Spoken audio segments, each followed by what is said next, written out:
Hi everyone, this is Anjali. Welcome to the channel. So आप में से काफी लोग मुझसे पूछ रहे थे कि मैम बीसीए फर्स्ट सेमेस्टर का डिटेल सिलेबस बता दो। ठीक है, so I told you like what subjects you are going to study. But अगर आपको डिटेल सिलेबस देखना है तो आप आईपी यूनिवर्सिटी की वेबसाइट पे जा सकते हैं।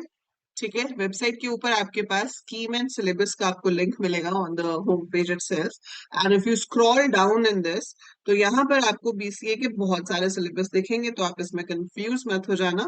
ये जो लास्ट वाला है बीसीए विद इफेक्ट फ्रॉम 2025-26, क्योंकि last year the syllabus was modified again.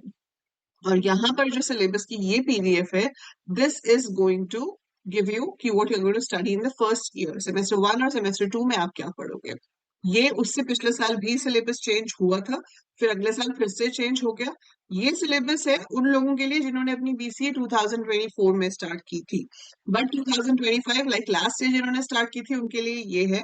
और जो थर्ड सेमेस्टर वाले बच्चे मुझसे पूछ रहे हैं कि मैम कोर्स कब लॉन्च होगा और क्या सिलेबस होगा, तो बेटा आपका अभी अपडेटेड आएगा, क्योंकि लास्ट ईयर जो मॉडिफाई किया गया था उसमें हमें सिर्फ 2 सेमेस्टर का डिटेल सिलेबस दिया गया था।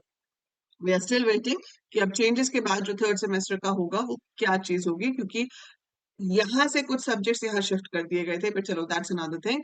अभी के लिए हम बात करते हैं कि आप फर्स्ट और सेकंड सेमेस्टर में क्या पढ़ने वाले हो। फॉर ऑल दो स्टूडेंट्स जो अभी इस साल दैट इज 2026 में आईपी यूनिवर्सिटी से बीसीए शुरू करेंगे। ठीक है, सो वो क्या पढ़ने वाले हैं।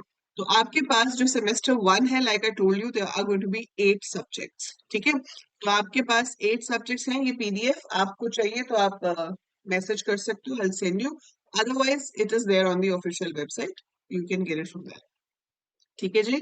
अब यहाँ पर फर्स्ट ईयर आता है। फर्स्ट ईयर में ये सब्जेक्ट्स है आपके पास: डिस्क्रीट मैथमेटिक्स, ठीक है, programming using C language, fundamentals of computers and IT, web technologies, technical communication.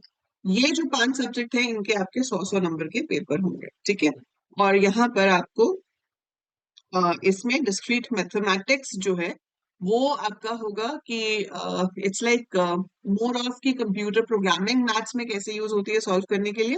और प्रोबेबिलिटी है, इस चीज को हम न्यूमेरिकल मेथड्स भी कहते हैं, और डिफरेंट नाम से अलग कोर्सेज में ये टॉपिक्स पाए जाते हैं, but here you are having it with the name of discrete mathematics. ठीक है, then you have programming using C language. So C language हम सबसे पहले इसलिए सिखाते हैं कि जिसको सी समझ आ गई ना अच्छे से, उसको उसके बाद कोई भी प्रोग्रामिंग लैंग्वेज अच्छे से समझ आ जाती है, because other languages are easier than this. ठीक है, तो एक काइंड ऑफ जैसे हमारी मदर टंग होती है ना, वैसे C is kind of the language कि अगर वो आ गई तो आप उसके बाद कुछ भी इजीली सीख सकते हो। फंडामेंटल्स ऑफ कंप्यूटर आईटी, आप मान लो कि जो भी आपने एंट्रेंस एग्जाम में पढ़ा था कंप्यूटर वाला पार्ट, वो सारा फिर से है। ठीक है, so what ever you studied for the entrance of BCA, जो कंप्यूटर अवेयरनेस वाला हमारा सेक्शन था, थोड़ा उससे ज्यादा डिटेल हो जाएगा, बट वही सब कुछ आपको सारा इस सब्जेक्ट में पढ़ना है। Microsoft office would be more detailed in this. Web technologies जो है that is about web designing. इसमें हम सीखेंगे कि HTML, JavaScript, cascading style sheets, ये सब यूज करके आप वेब पेजेस कैसे डिजाइन कर सकते हो, रादर आई वुड से पूरी की पूरी वेबसाइट कैसे डिजाइन कर सकते हो। कोडिंग वाला पार्ट इसमें नहीं है, वो आपको अगले सेमेस्टर में आएगा, जिसमें हम PHP सीखते हैं सेकेंड सेमेस्टर में, ताकि डेटाबेस और बैकएंड वाला काम भी वेबसाइट का हो सके। तो आप फर्स्ट एंड सेकेंड सेमेस्टर में लाकर आप ये कर सकते हो कि जब ये 2 सेमेस्टर्स आपके हो जाएंगे, you will be able to make a full fleshed website. ठीक है, then you have a subject called technical communication. Technical communication is more like English. So इसमें आपके पास कि किस तरह से रिपोर्ट्स लिखी जाती हैं, किस तरह से लेटर्स लिखी जाती हैं, मेमोज लिखे जाते हैं, all that stuff is there. Human value and ethics, नाम से पता चल रहा है वेरी जनरल सब्जेक्ट। और जो हमारे 3 कंप्यूटर वाले सब्जेक्ट है, जैसे कि C programming, fundamentals of computers and IT, web technologies, इनकी आपको लैब भी होंगी। लैब भी 100 मार्क्स की होती है।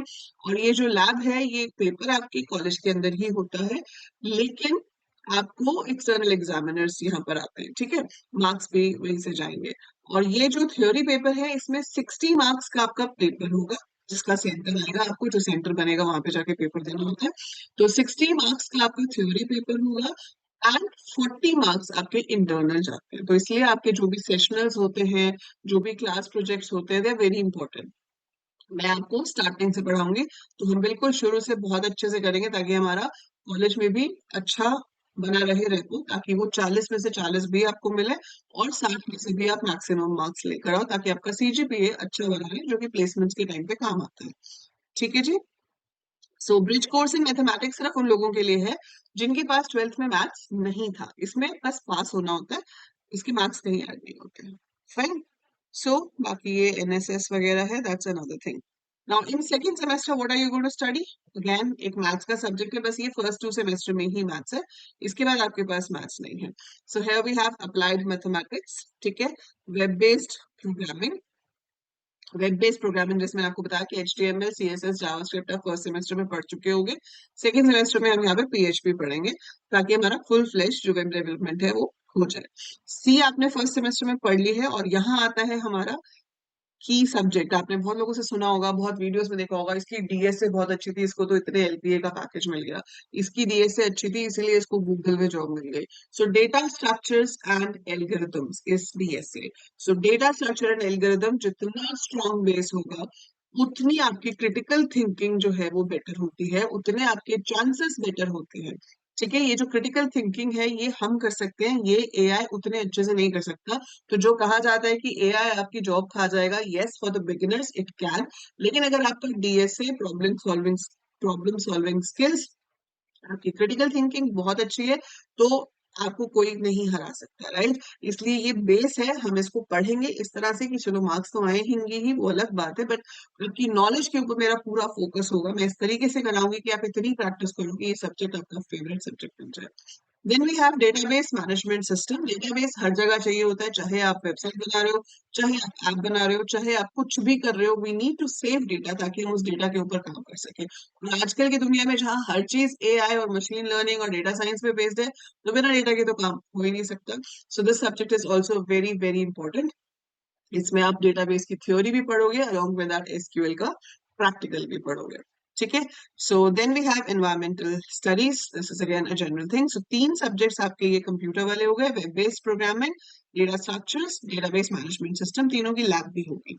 ठीक है, सो आपके पास तीनों की लैब रहेगी। बाकी ये आपके पास स्किल एनहांसमेंट कोर्स है, इसमें से आप कोई एक चूज कर सकते हो। You can choose front end design tool VB.NET, या फिर statistical analysis using Excel, design lab using Photoshop. मैं अगर आपको सजेस्ट करूंगी तो डोंट गो फॉर VB.NET, उसका आगे कोई फायदा नहीं होने वाला आपको।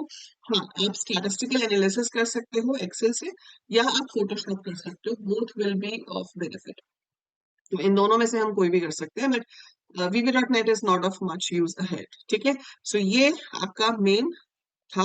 अब इसके डिटेल सिलेबस जो है वो यहाँ पर सारा गिवन है। डिस्क्रीट मैथमेटिक्स में आप क्या पढ़ रहे होगे? सो डिस्क्रीट मैथमेटिक्स में आप पढ़ोगे sets, relations and functions. Then आपके पास propositional logic, partial order relations, combinations, graphs, ये डिस्क्रीट मैथमेटिक्स में आ जाएगा। ठीक है, प्रोबेबिलिटी आपको अप्लाइड मैथमेटिक्स में आएगा सेकेंड सेमेस्टर में। देन आपके पास ये सी लैंग्वेज है। कोई भी यूनिवर्सिटी हो, BCA हो, बीटेक हो, BSc कंप्यूटर साइंस हो, अगर सी लैंग्वेज है, चाहे इंडिया है, ऑस्ट्रेलिया है, यूके है, यूएस है, कनाडा है, कहीं पे भी ये लैंग्वेज कभी बदलती नहीं है।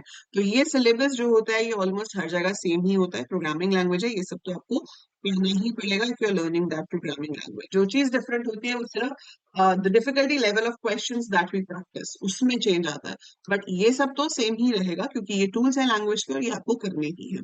So this is standard C syllabus. ठीक है, इसके बाद आपके पास नेक्स्ट है, that is fundamentals of computers. वही computer hardware, computer software, computer memory. ठीक है, कंप्यूटर सिस्टम्स, प्रोग्रामिंग लैंग्वेजेस क्या होते हैं, हमने नंबर सिस्टम्स किया था एंट्रेंस के टाइम पे। नंबर सिस्टम है, कंप्यूटर अरिथमेटिक है, ठीक है, नेटवर्क, कंप्यूटर नेटवर्क्स हो गया, इंटरनेट हो गया। So this all you done at the time of entrance, you done many times before also. तो वही चीज यहाँ पर है, पर थोड़ा ज्यादा डिटेल और थोड़ा ज्यादा एक्सप्लेन करके आपको लिखना पड़ेगा जब आपके क्वेश्चन पेपर्स में आएगा। वेब टेक्नोलॉजीज में हम पढ़ेंगे HTML, जावास्क्रिप्ट, CSS, बूटस्ट्रैप। ठीक है, तो ये सब आप यहाँ पे पढ़ रहे होगे, ऑल दिस थिंग। देन उसके बाद आपका आ गया टेक्निकल। ठीक है, इसमें ओरल कम्युनिकेशन कैसे होती है, कंसेप्ट्स, रिटन कम्युनिकेशन कैसे होती है, सॉफ्ट स्किल्स क्या होती हैं, ये सब आ जाएगा। देन ह्यूमन एथिक्स आ गया, फिर आपकी लैब्स आ जाएंगी। ठीक है, लैब्स के इन्होंने प्रैक्टिकल्स दे रखे हैं, सो हम ये तो करेंगे ही जो यहाँ पे दिए हुए हैं, जैसे ये सी लैंग्वेज लैब के क्वेश्चंस दिए हुए हैं कि ये सब तो आपको मिनिमम है जो प्रैक्टिस करनी ही है, जो आप अपने कॉलेज की प्रैक्टिकल फाइल में लगाओगे। बट इसके अलावा we will be doing much more, but this is just the bare minimum जो यूनिवर्सिटी ने स्पेसिफाई किया हुआ है कि ये तो आपको आना ही चाहिए। तो ये सारे प्रैक्टिकल्स का सिलेबस यहाँ पर मतलब गिवन है, सैम्पल प्रोग्राम्स जो आपको बनाने हैं। Similar way you have syllabus for your semester 2। ठीक है, सेमेस्टर 2 ये तो ब्रिज कोर्स है, इसमें 12th वाले मैथ्स के टॉपिक्स होंगे। ये आपका अप्लाइड मैथमेटिक्स आ गया, प्रोबेबिलिटी। ठीक है, then you have interpolation, then solution of linear equations and then you have integration and all. So that comes over here. Easy होता है, लेंथी क्वेश्चंस हैं बट इजी होते हैं। Then you have web based programming, ये पूरा का पूरा PHP है। सो पीएचपी को ही डिफरेंट 4 यूनिट्स में डिवाइड किया गया है। तो आपका जो पेपर होता है वो ऐसे होता है कि उसमें 4 सेक्शंस होते हैं। Section A is compulsory, section B में चॉइस होती है, वो यूनिट 1 में से होता है, सेक्शन सी यूनिट 2 में से होता है, सेक्शन डी यूनिट 3 में से होता है, सेक्शन ई यूनिट 4 में से होता है। And we have choices in the questions, we have to do one out of the two. ठीक है, data structure and algorithm using C आ गया। इसका सिलेबस अभी आप देखोगे भी तो आपको पता तो चलेगा नहीं, बट वही स्टैंडर्ड सिलेबस है। वी हैव एरेज, एरेज के ऊपर होने वाले ऑपरेशंस, कैसे सॉर्ट करते हैं, सर्च करते हैं, link list, tag, Q, trees, graph. So these terms you won't be able to understand as of now, but हाँ ये सब कुछ हम यहाँ डेटा स्ट्रक्चर्स में पढ़ेंगे। ठीक है, सो दैट इज आपका मेन है। ये आपका डेटाबेस का आ गया। ठीक है, डेटाबेस थ्योरी है, इंट्रोडक्शन टू एसक्यूएल है, ईआर डायग्राम्स है, रिलेशनल डेटा मॉडल्स क्या होते हैं, ट्रांजैक्शन प्रोसेसिंग क्या होती है। ये टर्म्स अभी आपको समझ में नहीं आएंगे बिकॉज यूर बिगिनर, आपने अभी बीसीए स्टार्ट नहीं किया। फिर जब आप पढ़ोगे तो आपको समझ में आएगा कि इन टर्म्स का मीनिंग क्या होता है। But this is what you are going to study in the first year of BCA, which is quite good. Subjects अच्छे हैं, they have taken it very carefully, जो आगे जाकर आपको चाहिए। दो subjects are taken। काफी बच्चे ये पूछते हैं कि मैम पाइथन सब्जेक्ट है या नहीं, है बेटा। सेमेस्टर 3 में जाके आप पाइथन पढ़ोगे and Python is relatively very easy in comparison to C language. तो उसमें आपको बिल्कुल भी टेंशन नहीं लेनी, जब सी आ गई तो पाइथन तो आ ही जाएगी। ठीक है, कोई भी और क्वेश्चन हो, anything you want to ask, feel free to write in the comments below. और चैनल को सब्सक्राइब कर लेना क्योंकि यहीं पे सब कुछ मिलेगा और लाइव क्लासेस मिलेंगी ऐप पे। ठीक है, सो ऐप डाउनलोड कर लो, चैनल सब्सक्राइब कर लो, एंड कोई भी क्वेश्चन हो feel free to write in the comments below, and I see you in the next video.